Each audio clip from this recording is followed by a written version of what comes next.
예전에 유행했던 말 중에 피로사회라는 말이 있었습니다. 최근에는 갑질사회라는 책이 나와서 그 책이 많은 사람들에게 공감을 얻고 있다고 그래요. 여러분, 이 책이 그게 많은 공감을 얻는 이유가 우리가 삶을 살아가는 삶 속의 메커니즘이 갑을 관계에 얽혀 있기 때문입니다. 사실은 때로는 어떤 위치에 가면 내가 갑도 되고 또 내가 을도 되고, 그래서 서로 그런 메커니즘 속에 우리가 살아가지요. 여러분, 특별히 최근에 땅콩 회항 사건으로 시작을 해가지고 최근에는 프랜차이즈 모 회장님 사건, 또 지난주는 또 모 제약회사 회장님 사건 해서 굉장히 갑질하는 사람들이 이슈화가 되었습니다. 그래서 제가 지난주 신문을 보다 보니까 여러분, 강남 아파트 주민 회장 갑질 사건 기사 아시죠? 예. 그 예전에 한번 사회적으로 굉장히 이슈화가 됐잖아요. 근데 그분이 구속이 됐다는 거예요. 아니, 갑질했다고 구속을 안 하고, 이제 신문의 기사를 보니까 그분이 그 당시 이슈화 될 때 그 강남 아파트 주민들도 상식이 있을 거 아닙니까? 그래서 이제 투표를 해가지고 그 사람이 주민회장에서 물러났대. 다른 사람이 주민회장이 됐는데, 이제 이분이 일을 갈다가 이번에 다시 또 주민회장이 됐다는 거예요. 그래가지고 이제 일을 그동안 갈았으니까 자기가 데리고 그 자기 밑에 있던 관리소장님이나 아니면 밑에 관리소 직원들한테 막 함부로 또 막 말을 했다는 거예요. 그러다가 이분이 이번에는 폭력까지 사용했다는 거예요. 그래서 그 폭력 때문에 구속이 됐다는 거예요. 죄질이 나쁘다. 여러분, 이렇게 갑질하는 사람들을 잘 내면을 들여다보면 저 사람은 나보다 좀 낫다라는 어떤 차별의식 때문에 그런 갑질을 하지 않나 생각합니다. 여러분, 오늘 본문에도 이렇게 사람들을 차별하는 그런 내용이 나오는데요, 마가복음 2장 16절을 한번 같이 읽겠습니다. 같이 읽습니다. 바리새인의 서기관들이 예수께서 죄인 및 세리들과 함께 잡수시는 것을 보고 그의 제자들에게 이르되 어찌하여 세리 및 죄인들과 함께 먹는가? 여러분, 바리새인과 율법학자들이 그 당시에 세리와 함께 예수님이 식사를 했는데, 그런 예수님에게 뭐라 하냐, 어떻게 저런 나쁜 사람들, 저런 죄인들하고 예수님이 함께 밥을 먹을 수가 있는가, 이렇게 말합니다. 다시 말해서 이 바리새인들 안에는 어떤 마음이었냐면, 지금 세리들과 함께 밥을 먹는, 함께 식사하는 사람들이 다 나쁜 사람이고 죄인들이라고 이미 그렇게 규정짓고 말을 하고 있는 것입니다. 차별하고 있는 것이죠. 그 당시 세리들은 이렇게 차별을 받았던 이유가 뭐냐면, 이제 로마의 그 하수인이 돼가지고 세금을 걷는데, 세금을 정당히 걷는 게 아니라 보통 4배 정도 더 받았다는 거예요.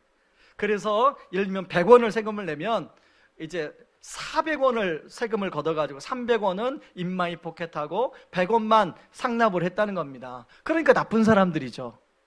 그래서 그 당시 세리들은 아주 나쁜 사람들, 죄인들이라고 이렇게 아예 그냥 규정을 했다는 거예요. 여러분, 그런데요, 여러분, 세리들 중에서도 그렇게 하는 사람도 있는가 하면 그렇지 않은 사람도 있을 거 아니에요. 여러분, 오늘 레위가 그랬다는 이유, 그렇게 행동했다는 이유가 어디 나옵니까? 그렇지 않아요. 그런데 만약에 레위가 그렇게 행동 않고 정직하게 자기가 세리 역할을 했다면 그렇게 취급받는 것이 정당할까요? 부당할까요? 억울하지 않겠습니까? 여러분, 어떤 사람, 모든 사람이요, 그 사람이 어떤 직업을 갖는 데는 다 사연이 있습니다. 과정이 있어요. 그런데 그런 사연과 과정 없이 무조건 그 직업을 가졌다고 해서 막 비난하고 차별한다면 그거 굉장히 기분이 나쁘고 억울한 얘기예요. 여러분, 그런데요, 이런 바리새인의 서기관들만 이렇게 사람들을 차별하는 게 아니라, 여러분, 우리가 삶 속에 우리는 과연 차별하지 않는가? 한번 좀 우리 살펴봤으면 좋겠어요. 예를 들면, 여러분, 우리가 직업 평판도를, 신뢰를 가지고 한번 조사한 적이 있는데요, 정치인들이 신뢰도가 가장 낮았어요. 여러분, 정치인 하면은 어떤 마음이 여러분한테 드십니까? 긍정적인 이미지보다는 부정적인 이미지가 훨씬 커요. 그런데 여러분이 알고 있는 정치인이나 제가 알고 있는 정치인 중에는 정말로 정치인다운 정치인이 있어요. 그런 분들까지 다 그냥 뭉뚱그려가지고 나쁜 사람들이라고 말하면 굉장히 억울하죠. 여러분, 이처럼 우리 안에는 굉장히 차별을 안 하는 것 같은데 우리 안에 나름대로 우리 의식 속에 생각 속에 누군가를 또 차별하고 있어요. 그런가 하면 여러분, 자, 우리나라에 들어와 있는 이주민들이 200만 정도 된다고 그래요.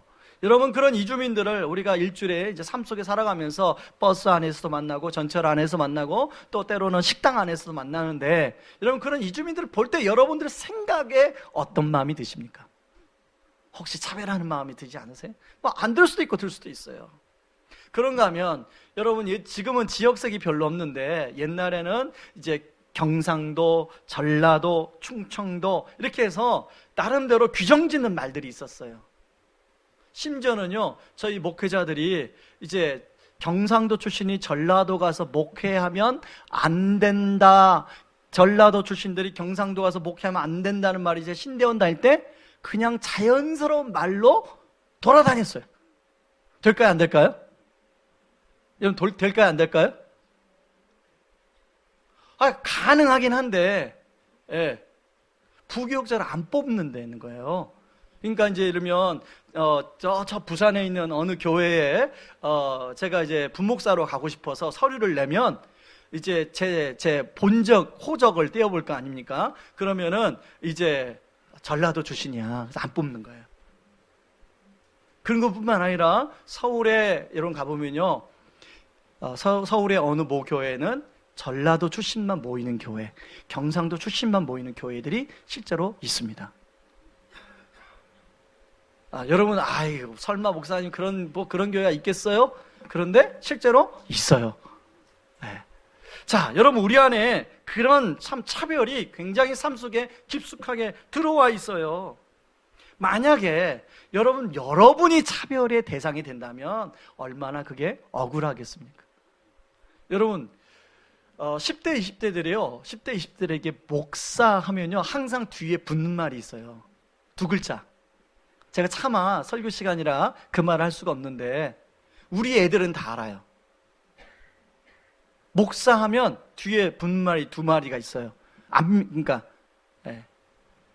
이렇게 서로 이렇게 여러분들 굉장히 순수한 거예요. 예. 예. 강아지 하면 뒤에 붙는 말 있죠? 그 말이 붙어요. 이제. 예. 그런데요, 성도들도 목사에 대한 인식이 과거보다 지금은 훨씬 더 부정적이에요. 예전에는 우리 부모님 세대는 좀 똑똑한 자식이 있으면 저놈은 목사 시켜야겠다라고 생각했어요. 근데 지금은 거의 목사 시키려고 하는 부모들이 없어요.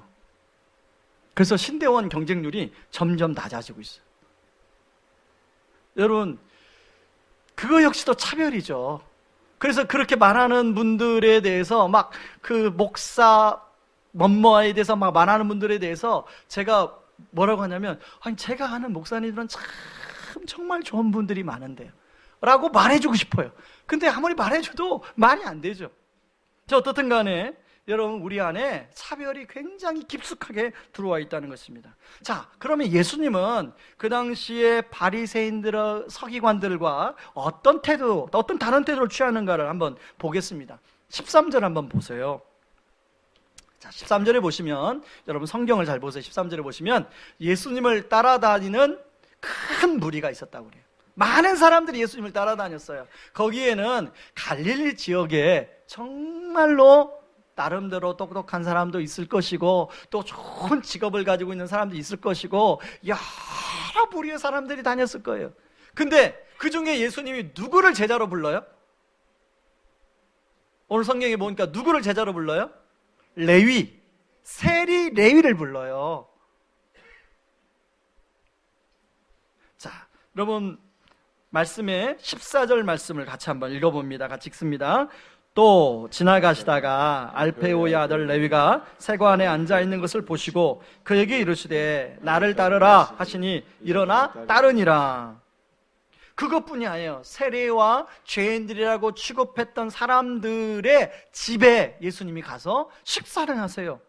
15절에 보면 그의 집에 앉아 잡수실 때 많은 세리와 죄인들이 예수와 그의 제자들과 함께 앉았으니 이는 그러한 사람들이 많이 있어서 예수를 따름이러라. 그런데 그때 그런 사람들과 함께 식사하면 사람들이 뒤에서 뭐라고 손가락질 했냐면, 저런 죄인들하고 같이 어울리다니, 저 사람도 죄인이네, 이런 손가락질이 있었어요. 그래서 실제로 바리새인의 서기관들이 예수님을 비난하고 있습니다. 그런데요, 예수님은 그런 비난받을 줄 아셨을까요? 모르셨을까요? 아셨어요.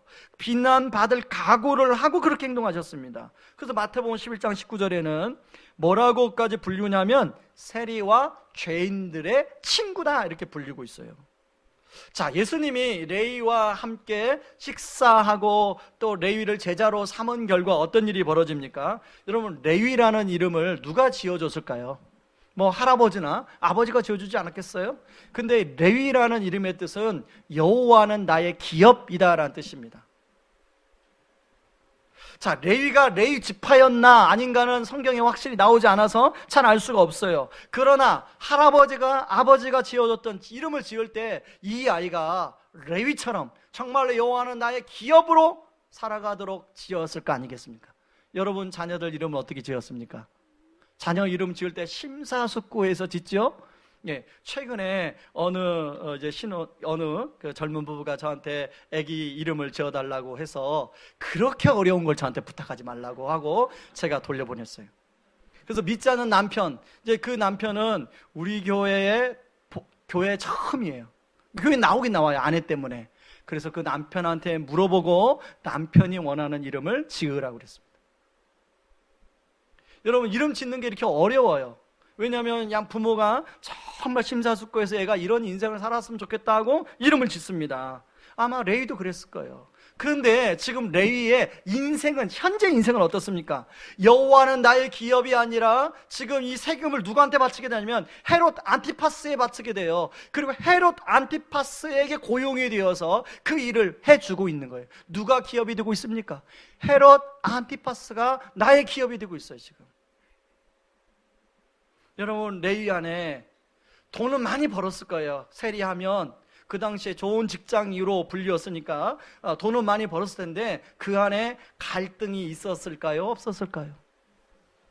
저는 예수님이 많은 사람 중에 왜 하필이면 세관에 앉아있는 레위를 제자로 삼았을까를 생각하다 보니까 이 레위 안에 그 갈등하는, 정체성 때문에 갈등하는 그 마음 중심을 예수님이 보셨어요.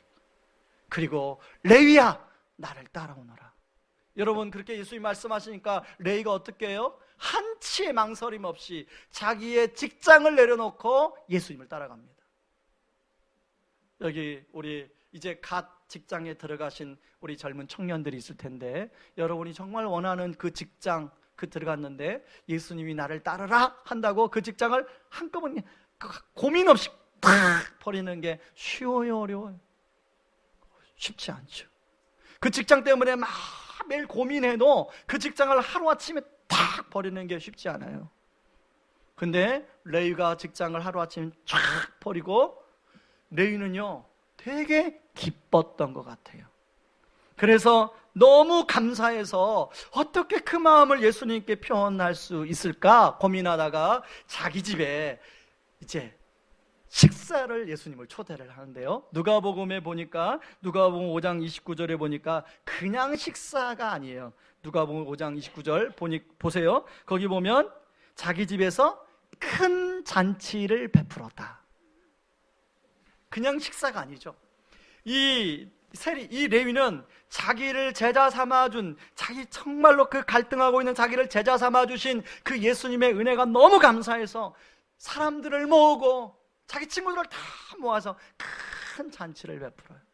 그리고 그 친구들도 예수님을 만날 수 있도록 주선하고 있습니다.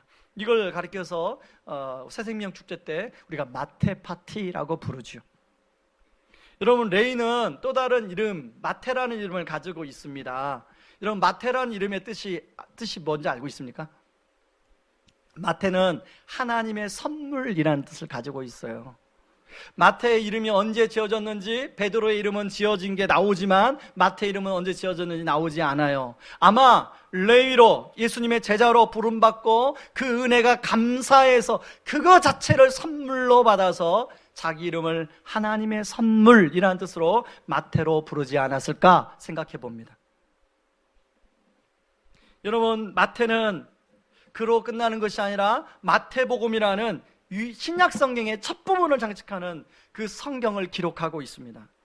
여러분, 마태복음에 보면 산상수훈을 아주 다른 복음과는 다르게 아주 그냥 리얼하게 그 실감나게 기록하고 있죠. 심령이 가난한 자는 복이 있나니 천국이 저희 것이며, 애통하는 자는 복이 있나니 천국이 저희 것이며. 여러분, 마태는요 돈 많이 벌어봤어요. 자, 우리 요즘 젊은이들, 여기 우리 반주하는 우리 젊은이들 연봉이 어느 정도 되면 복이 있을 것 같아요? 굉장히 민감한, 굉장히 주요 관심사 중에 하나잖아요. 연봉이 5천 이상이 되면, 초봉이 5천 이상이 되면 요즘에 많이 선망하는 대상이 초봉이 5천 이상 정도 된다고 그래요. 그런 기업에 들어가면 정말로 복이 있을 것 같아요?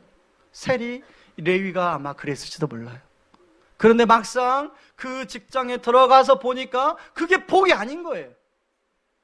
뭐가 레위가 진짜 복이라고 생각하냐면, 심령이 가난한 자, 심령에 정말로 주님의 은혜를 갈망하는 자가 복이 있다는 걸 레위는 깨달았어요. 그리고 정말로 애통하는 자가 복이 있다는 것을 이 마태는 깨달았어요. 여러분, 그는 자신의 원래 이름 레위의 인생으로, 여호와는 나의 기업으로 다시 살아가는 인생이 되었습니다. 이처럼 복음은요 모든 것을 변화시킬 수가 있습니다. 복음은 모든 사람을 변화시킬 수 있습니다. 이것을 정말 여러분 믿으십니까? 여러분 아멘을 했지만, 목사님, 복음은요 변화시킬 수 있는 사람도 있고 도저히 변화되지 않는 인간도 있어요. 마음속엔 그럴지도 몰라요. 저도 한때 그렇게 생각했어요.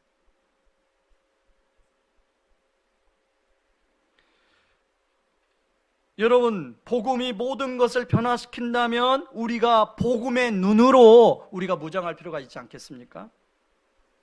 그런데 여전히 우리는 복음이 아닌 종교와 율법적인 눈으로 사람들을 대한다면 레위는 마태의 인생을 더 이상 살 수가 없지요. 여러분, 우리 주변에 레위가 얼마나 많습니까? 그런 레위를 우리는 여전히 바리새인의 눈으로 바라보고 있지 않습니까? 여러분, 우리 자녀들이 레위라면 우리는 여전히 우리 자녀들을 바리새인의 눈으로 현재를 규정하고 단정하고 자꾸 이렇게 말하고 바라보고 있지 않습니까? 그러면 그 레위는 마태가 될 수가 없어요. 여러분, 우리가 이 바리새인의 율법학자의 눈으로 바라보는 것이 아니라 오늘 예수님의 눈으로 바라볼 때 레위가 마태가 될 수가 있는 줄 믿습니다. 그렇다면 예수님의 눈으로 우리가 어떻게 변화가 되어야 될까요? 저 두 가지 관점에서 좀 생각해 보려고 하는데, 첫 번째는 자기 자신을 인식하는 변화가 있어야 돼요. 여러분, 16절에 나오는 바리새인의 서기관들은 당시의 지도층들이었습니다. 사람들에게 인정받는 사람들이었어요. 이 사람들은 어릴 때부터 엄한 율법의 교육을 받고 그 율법을 지키도록 훈련을 받았습니다. 그리고 좋은 교육을 받았어요. 소위 우리나라의 선망하는 직업을 얻기 위해서는 여러분 그 절차가 있다는 걸 아시죠? 이제 그러려면은 좋은 중학교를 들어가야 되고 좋은 고등학교를 들어가야 되고 거기서 좋은 대학을 들어가기 위해서 나름대로 몇 학년도부터 플랜을 짜냐면 초등학교 3학년 때부터 플랜을 짠다고 제가 들었어요. 그렇게 짜야만이 정말로 선망하는, 그리고 그 플랜에 따라서 부모가 재정적으로 지원해 줘야만이 그런 선망하는 직업을 가질 수가 있대요. 그래서 사람들이 대치동으로 모여야 되는 거예요. 여러분, 여기 의왕에서는 이 대치동이 아닌데, 그러니까 의왕에 있다가 평촌을 갔다가 대치동으로 간대. 그게 현실이라, 현실. 여러분, 소위 그 당시에 바로 바리새인의 서기관들은 바로 그런 사람들이, 어릴 때부터 그런 좋은 학교에서 교육을 받은 사람들이. 그래서 그들 자기 스스로 뭐라고 생각하면 금수저라고 생각해요. 금수저. 그래서 여러분 오늘 17절에 보면 뭐라고 자기를 스스로 이야기합니까? 자신들은 건강한 자다, 의인이다, 이렇게 생각했습니다. 그런데요, 자기들은 그렇게 생각했지만 예수님은 그들을 바라보는 관점이 달라요. 17절 말씀 한번 보세요. 같이 한번 읽어봅니다. 읽습니다. 예수님께서 이 말을 들으시고 그들에게 말씀하셨습니다. 건강한 사람에게는 의사가 필요 없고 병든 사람에게 의사가 필요한 것이다. 나는 의로운 사람을 부르러 온 것이 아니고 죄인들을 부르러 왔다. 이 말은 역설적인 말이에요. 너희들이 스스로 의인이고 건강한 사람들이라고 생각하는데 너희들은 그야말로 죄인이고 너희들은 환자다라고 이야기하고 있는 거죠. 여러분, 이것을 깨닫지 못하는데요, 마태복음 23장 27절에서는 바로 이런 바리새인들에 대해서 뭐라고 하냐, 화 있을진저 외식하는 서기관들과 바리새인들이여 회칠한 무덤 같으니. 이렇게. 회칠한 무덤이 뭡니까? 무덤 겉은 아주 화려하게 장식을 했지만 무덤 안에는 썩어가는 시체밖에 없다는 거죠. 겉으로는 굉장히 의롭고 겉으로는 정말로 사람들한테 존경받고 인정받는 것도 보이지만 그 마음속을 뚫고 들어가 보면 온갖 나쁜 것들이 다 있다는 거죠. 여러분, 그러나 바리새인의 서기관들은 그런 자신들의 실체를 인식하고 있습니까? 인식하지 못하고 있습니까? 인식하지 못하고 있죠. 오히려 예수님마저 세리와 죄인들과 함께 식사한다고 판단하고 정죄하고 있죠. 여러분, 이에 비해 레위와 세리와 죄인들은 자신의 적나라한 실체를 인식하고 자신이 환자이다, 자신이 병든 자고 자신이 죄인이라고 인정하며 의사이신 예수님께 나아가고 있어요. 예수님을 따랐다는 것은 그 예수님께 자기가 나아갔다는 거예요. 그럼 어제 저녁에 한 다큐 방송을, 그제 저녁입니다. 한 다큐 방송을 우연히 TV 채널을 틀다가 보게 되었습니다. 40대 후반의 여자분이 초등학생 딸과 시장통 옆에서 살아가는 모습을 다룬 다큐 방송인데요, 이 40대 후반의 여인은 딸을 학교에 보내지 않아요. 집안에만 가두어서 키우는데요, 나중에 보니까 왜 그런가 보니까 피해망상이에요.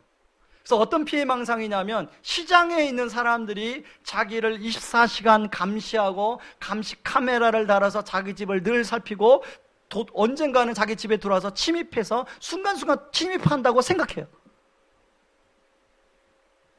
그래서 그 TV에 보니까 오토바이가 이렇게 시장에서 배달하는 오토바이 있잖아요. 배달하는 오토바이를 보면서 이제 배달하는 오토바이 보면 좀 거기에 이렇게 뭐 다른 표시들이 있는데 저 사람은 로스앤젤레스에서 나를 감시하러 왔다고까지 이야기를 해요. 피해망상이죠. 처음에는 제작진이 의사를 연결시켜 주려고 해도 도무지 마음을 열지 않습니다. 계속 오히려 마음을 열기는커녕 시장 사람들이 자기를 감시하고 자기 집에 침입해 들어온다라고 생각을 해요. 그래서 이 더운 날 샤워도 안 해요.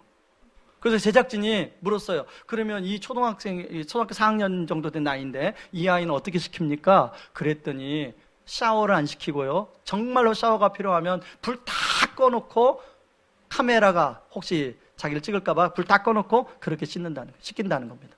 그래서 혹시 우리 그 여자분에게 샤워를 하신 적 있으면 자기 샤워한 적 기억이 안 난다는, 안 씻는다는 거죠. 그래서 제작진이 이제 어떤 노력을 하냐면 그 시장에 있는 분들에게 하나하나 설득을 해가지고 무슨 서명을 받냐면, 내가 이 사람들을 감시하지도 않고 이 집에 침입하지도 않겠다고 하는 서명을 받아요. 사실은 감시도 안 하고 침입도 않잖아요. 근데 이분들을 도와줘야 된다니까 서명을 다 해줘요. 그리고 그 서명한 것을 이 여자분한테 갖다 보여줍니다. 그리고 그 여자분이 그걸 보고 나서야 비로소 안심이 되는 것 같아요. 그래서 한참 있다가 자기 스스로 정신과를 찾아가서 자기 마음을 열고 선생님하고 상담하는 내용이 거기에 비춰졌습니다. 그리고 자기의 딸은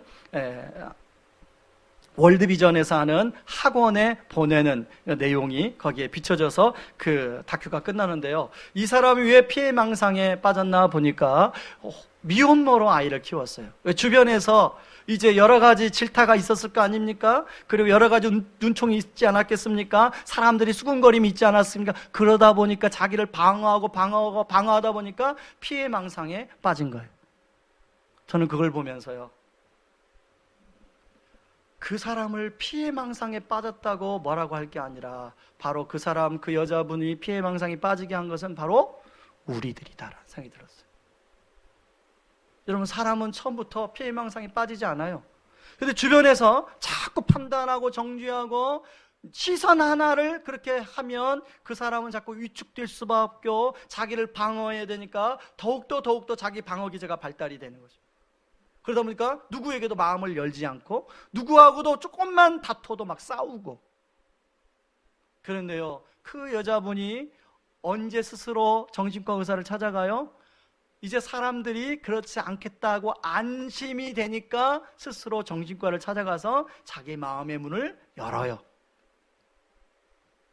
여러분, 저는 그것을 보면서 우리가 계속 복음과 율법과 자유주의에 대해서 우리가 계속 나누고 있는데, 정말 우리가 종교적인 눈과 시선으로 사람을 보는 게 얼마나 사람을 구속하고 힘들게 저렇게 피해망상까지도 만들 수 있겠구나라는 생각이 들었습니다. 여러분, 그러나 복음으로, 사랑으로 그 사람을 충분히 마음의 안정을 시키면 그 사람은 마음의 문을 열게 되어 있습니다. 여러분, 우리 예수님은 우리의 마음의 문을 열기 위해서 하늘 영광 보좌를 버리시고 친히 모든 옷을 다 찢김 당하고, 그리고 지난주 말한 것처럼 자기의 등가죽까지 벗기우면서 십자가에 자신을 던지셨어요. 그러면서 로마서 5장 8절에 뭐라고 얘기합니까? 우리가 아직 죄인되었을 때에 그리스도께서 우리를 위하여 죽으심으로 우리를 향한 자기의 사랑을 확증해 보여주셨다. 여러분, 그 여자분이 언제 마음을 열어요? 그 사람들이 자기를 더 이상 감시하지 않는다는 확증이 있으니까 마음의 문을 열더라. 여러분, 우리 예수님은 십자가를 통하여 우리에게 확증을 보여주셨어요. 그래서 여러분, 우리가 나름대로 나는 의인이야, 나는 건강한 사람이야 라고 생각을 하게 되면 더 이상 주님은 우리의 마음속에 찾아오질 않아요. 여러분, 우리 주님이 십자가에서 보여주신 확증을 우리가 다 받았으니까 우리가 마음을 열어 주님 앞에 나아갈 때 주님은 진짜 우리의 의사가 되어주셔서 우리의 마음속 깊은 곳에 있는 상처와 아픔까지 치유해 주시는 줄 믿습니다. 여러분, 저는 2005년도 말에 있었던 일들 우리 성도님한테 얘기했는데, 그때 가장 힘들었던 게 뭐냐면 제 마음 문을 여는 게 너무 힘들더라고요. 그런데 어떻게 마음의 문을 열었느냐, 내가 죄인이고 내가 병든 자라는 걸 어떻게 인식하고 인정하게 됐느냐, 그것은 주님이 저를 만나주기 시작했어요. 큐티를 통해서 주님이 저를 만나주는 거예요. 내가 너를 여전히 사랑하고 있다. 너는 여전히, 네가 그런 평가를 받았지만 너는 내 아들이야, 여전히. 네가 비록 파이어라는 평가를 받았지만 너는 여전히 내 사랑하는 아들이야 라고 하는 큐티를 통해서 주님이 그걸 계속 만나주니까 제가 병든 자란 거, 제가 죄인이란 거, 제가 문제투성이란 사람이라는 걸 인정하게 되더라고요. 제가 인정하기 시작하니까 성령님이 사람들을 저한테 붙여주셔서 저를 치유하기 시작하시는데요, 제가 알지 못했던 문제들이 너무 많은 거예요. 그리고 그런 치유의 은혜를 제가 경험하게 되고, 저는 오늘 우리 예배드린 성도들 가운데 2005년도 말 2006년도 2007년도 저에게 제가 마음의 문을 열기 시작했을 때, 제가 죄인이고 제가 병든 자라는 걸 주님 앞에 고백하고 나갔을 때 주님이 의사가 되어서 전문가들을 저를 때 붙여주시고 저를 치유해 주신 것처럼 우리 성도님들에게도 끊임없이 지속적인 치유가 임하기를 주님의 이름으로 축원합니다. 여러분, 우리가 한 가지 생각해야 할 것은요, 여러분, 나는 이제 더 이상 치료가 필요 없어. 이것은 교만입니다. 여러분, 우리는 주님 앞에 가는 순간까지 우리는 치료가 필요한 병든 자라는 사실을, 우리가 죄인이라는 사실을 우리가 인정할 때 성령님은 우리의 마음의 문을 열고 찾아오실 줄 믿습니다. 그런가 하면 두 번째요, 타인을 향한 인식의 변화입니다. 여러분, 자신의 적나라한 실체를 인식하면 그때서야 자신의 부족한 것을 알게 되고 다른 사람을 향한 이해심의 폭이 조금 넓어집니다. 결혼 전에는 갖고 예민했던 그런 여자분들도, 자매님들도 애를 낳고 키우다 보면 성격이 부드럽게 변화하죠.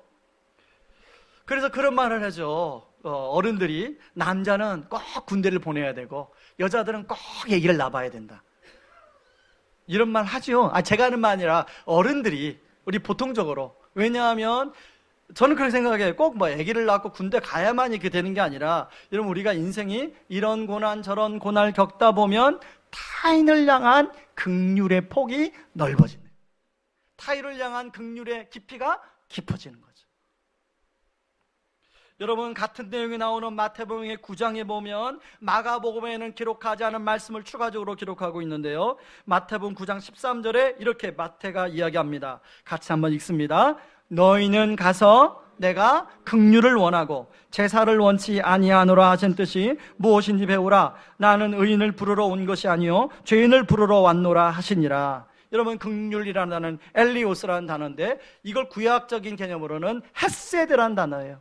호세아 6장 6절을 지금 인용하고 있는데, 호세아 6장 6절에서는 이 단어를 헤세드, 하나님의 자비, 하나님의 긍휼이라는 단어로 사용하고 있습니다. 마태는 예수님으로부터 바로 이런 하나님의 긍휼, 헤세드를 입은 사람이에요. 그렇기 때문에 너무 기뻐서 자기의 큰 잔치를 베풀어서 자기의 기쁨을 그렇게 표현한다고 말씀드리지 않았습니까? 그래서 예수님이 바리새인들에게 말씀하신 의미를 저는 마가보다 마태가 훨씬 더 잘 이해하고 그걸 기록하고 있다는 생각이 들었습니다. 여러분, 그러나 긍휼이 아닌 판단과 정죄로 대하는 바리새인과 서기관들의 모습을 보세요. 이들은 긍휼 대신에 뭘 선택하냐면 제사와 율법을 지키는 종교적 행위만을 고집하고 있습니다. 다른 사람에 대해서는 긍휼, 손톱만큼의 긍휼도 없는 것 같아요. 오히려 자기가 그동안 지켜왔던 율법, 자기가 살아왔던 어떤 삶의 기준과 잣대를 가지고 사람들을 판단하고 정죄하는 데는 굉장히 익숙해요. 그러면 이것은 바로 전형적인 종교인의 모습이죠. 그런데 이렇게 종교인의 모습으로 우리가 다른 사람을 대할 때가 얼마나 많이 있습니까? 저는요, 신대원을 가기 전에 정말로 신대원을 가야 되나 말아야 되나 기도할 때 신대원을 가지 않는 이유 중에 하나가, 제가 신대원 가면 바리새인이 될까봐 그 이유 중에 하나였습니다. 성경에 보니까 성경을 깊이 아는 사람들이 다 바리새인이더라고요. 그래서 나도 신대원 가서 성경을 깊이 알면 혹시 이 순수한 마음이 사라지고 바리새인이 되는 거 아니야? 라고 신대원 하나님 안 가면 안 돼요. 그리고 막 제가 때를 썼던 기억이 납니다. 그런데요, 그렇게 때를 썼는데 어느 날 제가 보니까 바리새인이 되어 있는 거예요. 어느 날 제가 보니까 제가 종교인이 되어 있는 것을 보게 되었습니다. 여러분들은 어떻습니까? 여러분, 세리와 죄인들은 인간에게 나름대로 그렇게 살 수밖에 없는 사연을 가지고 있었을 것입니다. 만약에 그들을 그 사연을 이해하고 그리고 그들의 삶을 이해하는 방법으로 접근했다면 그들이 훨씬 그 삶을 청산하고 주께로 돌아오는 확률이 높았을 거예요. 그런데 소위 의롭다고 하는 사람들이 자꾸 판단하고 정죄하니까 더 주께로 돌아오는 것이 어렵지요. 여러분, 어제까지인가요? 시청광장에서 동성애 축제를 했습니다. 여러분, 동성애에 대해서 어떻게 생각하십니까? 당연히 하나님의 뜻에 벗어난 행동이라고 생각을 하실 것입니다. 저도 거기에 동의합니다. 그렇다면 이들에게 복음이 필요할까요? 필요하지 않을까요? 이들은 어떻게 전도해야 될까요? 그들이 그렇게 살아가도록 내버려 두면 안 되잖아요. 한국교회가 그들이 그렇게 살아가도록 내버려 두면 안 되잖아요. 여러분, 그들 중에는요, 바로 우리들의 자녀들도 있을 수 있어요. 실제로 얼마 전에 세미나에 가서 이제 이런 문제를 나누는데, 그 교회 성도님, 권사님의 딸이 동성애자예요. 그 목사님이 그 딸을 어떻게 복음으로 케어했는가를 함께 나누어 주는데, 그 쉬운 일이 아니더라고요. 여러분, 우리 젊은 세대는요, 동성애에 대해서 훨씬 더 관용적입니다. 우리가 동성애라는 죄는 미워해야 되지만, 그 영혼 한 사람 한 사람은 복음의 관점에서 긍휼을 가지고 그들에게 복음을 전해야 되는 거죠. 실제로 뜻밖의 회심이라는 책이 있습니다. 레즈비언이었던 로자리아 교수가 쓴 책인데, 여자 교수입니다. 지역교회 목사님과 사모님의 그런 이해와 긍휼이 담긴 사랑으로 복음의 마음의 문을 열어요. 그리고 그 교수가, 아주 골수분자였던 동성애자 교수가 이제 예수를 믿게 돼요. 그러면서 변화가 일어나서 자기 동성애자 친구들을 한 사람 한 사람씩 교회로 데려와서 예배를 드려요. 자, 한번 여러분에게 물어봅시다. 자, 우리 이 가운데 지금 여러분 옆에 가정을 해봅니까? 여러분 옆에 그런 로자리아 교수가 동성애자 친구를 데려와서 함께 예배를 드리고 있다면 여러분들은 어떻게 반응하시겠습니까? 바리새인처럼 반응하시겠습니까? 아니면 예수님처럼 반응하시겠습니까? 목사님, 어떻게 우리가 그런 사람들 같이 예배 드릴 수 있어요? 목사님, 저 교실 하나 빌려가지고 그 사람들은 거기서 예배 드리게 하세요. 그렇게 하시겠습니까? 아니면 정말로 그들을 긍휼히 여겨서 그들이 예수님을 잘 만날 수 있도록 도와주겠습니까? 여러분, 한번 대답을 해보세요. 어떻게 하는 것이 진짜 복음 중심적인 성도, 복음 중심적인 교회가 하는 역할이겠습니까? 여러분, 마태복음 5장 7절에 마태가 이렇게 그 답에 반응하고 있습니다. 마태복음 5장 7절 같이 한번 읽습니다. 긍휼히 여기는 자는 복이 있나니 그들이 긍휼히 여김을 받을 것이며. 마태는 알았죠. 긍휼히 여긴다는 것이 얼마나 복인지를 마태는 알았어요. 왜냐하면 자기가 예수님으로부터 긍휼함을 받아봤기 때문에.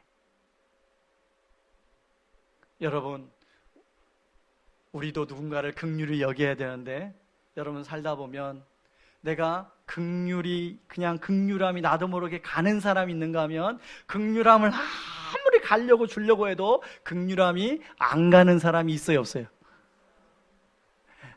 저만 있는 줄 알았더니. 저는요, 요즘에 저에게 새 자녀를, 사춘기를 겪는 새 자녀를 주신 하나님께 너무 감사해요. 왜 감사하냐면, 그 아이들을 도저히 긍휼히 여겨서 사랑했다가도 또 배신당하고 또 배신당하면서 저로 하여금 자꾸 복음을 묵상하게 해주는 거야. 그게 너무 감사하더라.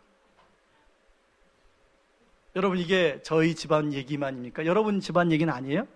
어제 제가 고기 복음을 주면서 우리 집에 한 아이랑 대화를 했어요. 평상시는 마음의 문을 열지 않는데 고기 복음 앞에서는 좀 마음의 문을 열더라고요.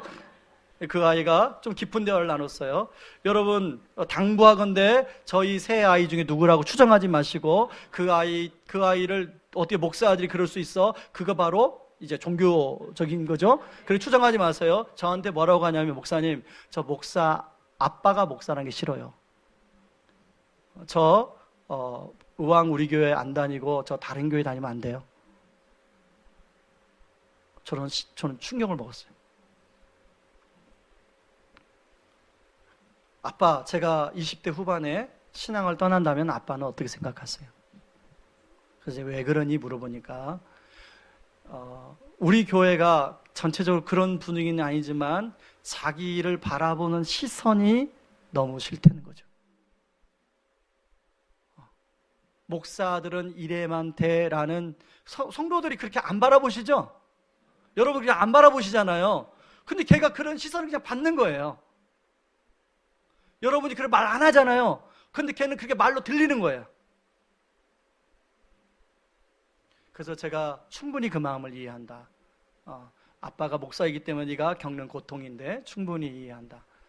그래서 제가 걔한테 물었어요. 아빠가 집에서 너희들한테 혹시 그렇게 강요하니? 혹시 그렇게 느끼니? 이렇게 물어보니까 아빠는 집에서 그렇게 강요하지 않는다는 거죠. 그래서 제가 물었습니다. 아빠가 왜 그렇게 강요하지 않는 것 같니? 라고 물어보니까 대답을 안 해요. 그래서 아빠는 네가 목사 아들로 그런 수 있다는 걸 알기 때문에 그렇지 않다. 전 집에서 신앙으로 잘 강요하지 않습니다. 여러분, 이게 목사들만 겪는 게 아니라 장로님의 아들, 권사님의 아들, 집사님의 아들, 특히 신앙 대대로 물려오는 자녀들 가정에서 얼마든지 일어날 수 있는 일이죠.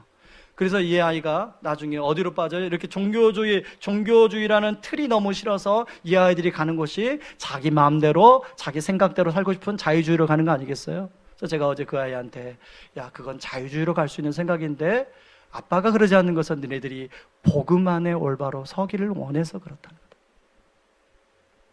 그래서 오늘 레위를 얘기해줘, 레위. 오늘 전해야 될 말씀을 계속 묵상하고 있었으니까 우리 아이랑 같이 나누면서 얼마든지 그럴 수 있다. 그러나 우리 하나님은 누구나 긍휼히 여기신다. 아빠도 너를 긍휼히 여긴다. 모르겠습니다. 그렇게 말했는데 또 배신당할지 모르겠어요. 그러나 저는 아이들은 우리를 배신할 수 있다고 생각합니다. 그럴 때 또 우리가 어디로 돌아가야 돼요? 제가 어디로 돌아가야 됩니까? 복음으로 주님이 나를 어떻게 긍휼히 여겨주신 나로 돌아가야 되죠. 그리고 또 그 아이에게 어떻게 주님이 나한테 해주신 것처럼 해줄 때 그게 진짜 복음이 그 아이의 수없이 그걸 반복할 때 복음이 그 아이의 마음속 깊이 저는 침투한다고 생각합니다. 마찬가지죠. 제가 이렇게 고백하는 것은 여러분들에게도 마찬가지, 여러분의 자녀들에게도 마찬가지예요. 수없이 그렇게 복음으로 대할 때 비로소 복음이 그 자녀의 삶 속에 투영되는 것이죠. 저는 우리 교회 성도님 가정 안에 단순히 그냥 예배 한 번에 수련 한 번에 보내는 것으로 이 아이가 바뀌는 걸 수 있지만 끊임없이 복음으로 이 아이의 마음속에 심어줄 때 이 아이가 종교주의자가 되는 것이 아니라 자유주의자가 되는 것이 아니라 올바른 복음 안에 살아가는 건강한 그런 사회인으로 자라가게 될 줄 믿습니다. 여러분, 우리 주님이 우리를 어떻게 복음으로 대해주셨습니까? 로마서 5장 8절을 같이 한번 읽겠습니다. 같이 읽습니다. 그런데 그리스도께서 우리가 아직 죄인 되었을 때 우리를 위해 죽으셨습니다. 이것으로써 하나님께서는 우리를 향한 그분의 사랑을 나타내셨습니다. 여러분, 우리가 의인이었을 때, 우리가 뭔가 잘 나갔을 때 그런 것이 아니라 여전히 죄인 되었을 때 하나님은 우리를 사랑한다는 걸 확증해 보여주셨다는 것이죠. 여러분, 우리 하나님의 나를 대해주신 이 긍휼을 가지고 여러분 도저히 여러분의 주변에 긍휼이 생기지 않는 그 누군가를 향하여 여러분이, 그게 배우자일 수도 있어요. 그리고 여러분의 직장 상관일 수도 있어요. 그것이 여러분과 어떤 관계에 있는 친구일 수도 있어요. 그런 사람들에게 긍휼이 흘러가는 은혜가 주의 이름 있기를 주의 이름으로 축원합니다. 우리 시간에 같이 찬양하고 기도하길 원합니다. 여러분, 이 찬양하기를 원해요. 아버지, 당신의 마음이 있는 곳에 나의 마음이 있기를 원해요. 아버지, 당신의 눈물이 고인 곳에 나의 눈물이 고이길 원해요. 하나님, 예수님의 눈으로 바꾸어 주시옵소서. 그런 마음으로 이 찬양하길 원합니다. 찬양하겠습니다.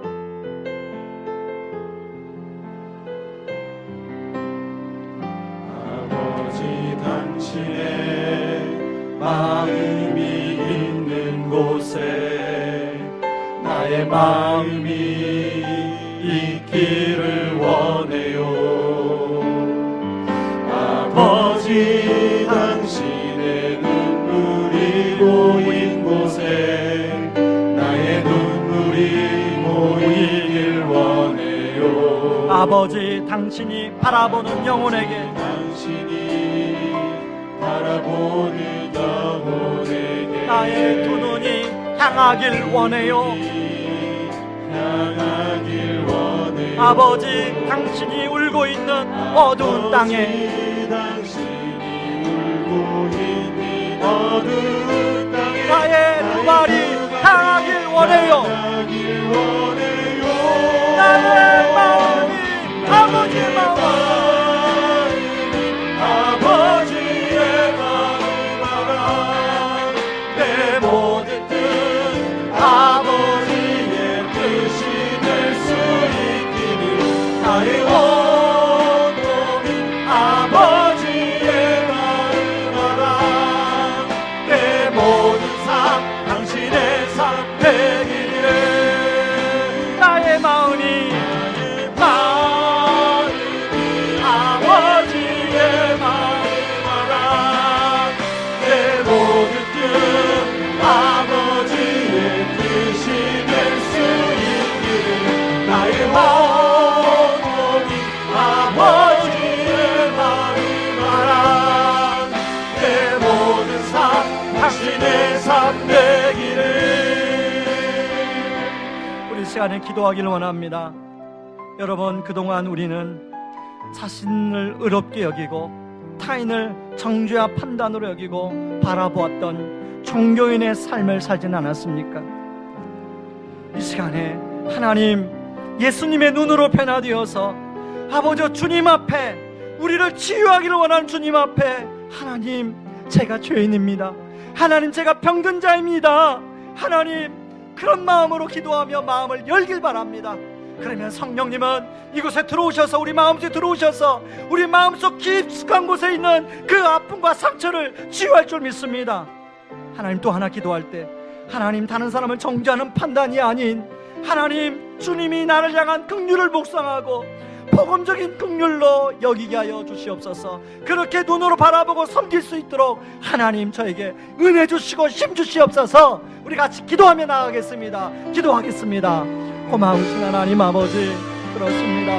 아버지 하나님, 제가 아버지 하나님, 아버지 하나님, 아버지 하나님, 아버지 하나님,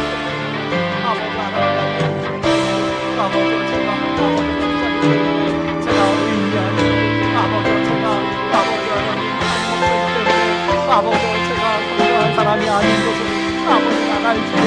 제가 얼마나 아버지 속이 덩그러지고 아버지 주님의 기도가 필요하고 아버지 하나님 환자인 거 아버지 주님 아시지요. 아버지 저에게 들어오셔서 아버지 저의 마음을 오르만져 주시고 저를 치유하여 주시고 저를 빌어주시옵소서. 아버지, 제가 너무나 불쌍한 거 아시지 않습니까? 아버지 하나님, 주여, 제가 울려지 못하는 거 아시지 않습니까? 아버지, 주님이 치료하여 주시옵소서. 아버지, 뿐만 아니라 아버지 하나님, 아버지 하나님, 다른 사람들은 긍휼을 줘야 되는데 아버지, 제가 아버지 하나님, 아버지, 주님이 저를 어떻게 믿어주시는 묵상하게 하여 주시옵소서. 아버지, 주님이 아버지 하나님, 저를 얼마나 아버지 묵상하게 그들에게 묵상하여 아버지 그들을 건드릴 수 있도록 하나님 도와주시옵소서. 하나님 아버지, 아버지 하나님, 아버지 하나님의 은혜를 주시게 하여 주시고 아버지 하나님의 은혜를 나의 하나님 도와주시옵소서.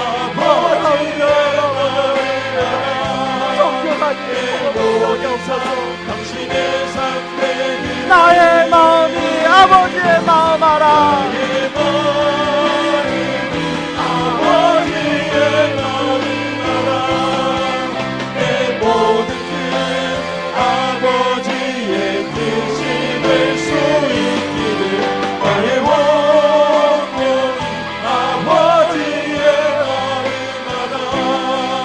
내 모든 삶 당신의 삶 되기를. 하나님 아버지, 우리가 죄인인데 하나님, 내가 병든 자인데 그렇지 않은 것처럼, 하나님, 내가 의인인 것처럼, 내가 건강한 자처럼 생각했던 거 하나님 용서하여 주시옵소서.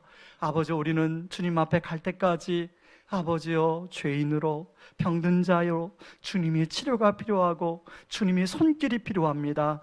아버지, 이 시간에 우리 마음을 열고 성령님 앞에 아버지 마음을 열고 나가오니 하나님 성령님 우리 마음속 깊숙이 들어오셔서 아버지 우리 마음속 깊숙한 곳에 쌓아둔 아버지 상처와 아픔들을 아버지 어루만져 주시고 치유하여 주시옵소서. 온전케 되게 하여 주시옵소서. 하나님 뿐만 아니라 아버지 우리는 다른 사람을 대할 때 긍휼이 자연적으로 가는 사람도 있지만 아버지 하나님 긍휼한 마음이 생기지 않는 사람들도 있습니다. 아버지 그럴 때마다 아버지 주님이 아버지 나를 어떻게 긍휼히 여겨주셨나를 묵상할 수 있게 하여 주옵소서. 아버지 그런 긍휼로 아버지 또 다른 그분을 향하여 그 사람을 향하여 그 대상을 향하여 긍휼로 바라보고 섬길 수 있도록 도와주옵소서. 때로는 우리가 긍휼로 섬겼을 때 또 배신당합니다. 아버지 그럴지라도 다시금 복음으로 돌아와 복음을 묵상하고 아버지 그 복음이 아버지 나에게서 나가 또 다른 누구에게로 흘러갈 수 있도록 하나님 도와주시옵소서. 아버지 하나님 우리 성도님들이 이런 복음적 긍휼로 잘 무장이 되어서 의왕 우리 교회가 정죄와 판단이 난무하는 교회가 아니라 아버지 하나님 긍휼로 차고 넘치는 교회가 되게 하여 주시옵소서. 아버지 긍휼이 풍성한 교회가 되게 하여 주시옵소서. 예수님 닮아가는 사람들이 풍성한 교회가 될 수 있도록 도와주시옵소서. 지금은 우리를 죄에서 구원하시기 위해 자신을 친히 십자가에 내어주신 그 크신 우리 주 그리스도의 은혜와 아들을 내어주면서까지 우리를 사랑하신 하나님의 다음 없는 사랑하심과 그동안 자신과 다른 사람을 비교하며 자신을 의롭게 여기고 타인을 정죄와 판단으로 여기며 바라보았던 나의 눈에서 예수님의 눈으로 변화되어 주님 앞에서 내가 죄인이요 병든 자임을 인식하고 다른 사람을 향한 깊은 긍휼로 바라보며 섬기기를 원하는 모든 성도님들의 삶 위에 이제로부터 영원까지 항상 함께하기를 주의 이름으로 축원하옵나이다. 아멘.